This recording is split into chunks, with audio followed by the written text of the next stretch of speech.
Planning kasi mag-cash stuffing kaso sayang if hindi natatambay sa digital bank.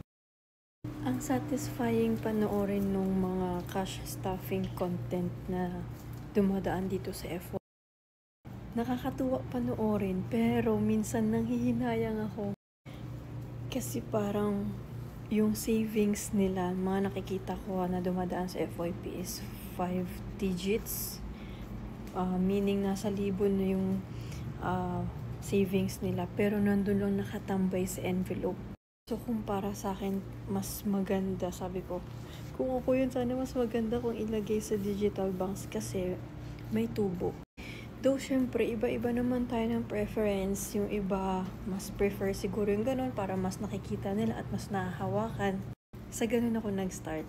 Nung ako ay high school pa, nag-start ako mag-cash stuffing. Budget namin for monthly na pinapadala ng parents ko abroad. Nag-ask lang ako na kung pwede ako ba mag-handle for electric bills, yung baon namin, yung food namin monthly para matuto ako kumahawak ng pera. Pero as long as nakakapag-save ka, either cash stuffing or ilagay mo sa digital banks, kahit saan okay yun at mag-i-improve yung disiplina sa pera. Yung iba kasi ayaw ng digital banks kasi nagagastos online. Yung iba naman, pag hawak yung pera, mas nagagastos. So, mas okay sa digital banks. So, whatever works for us.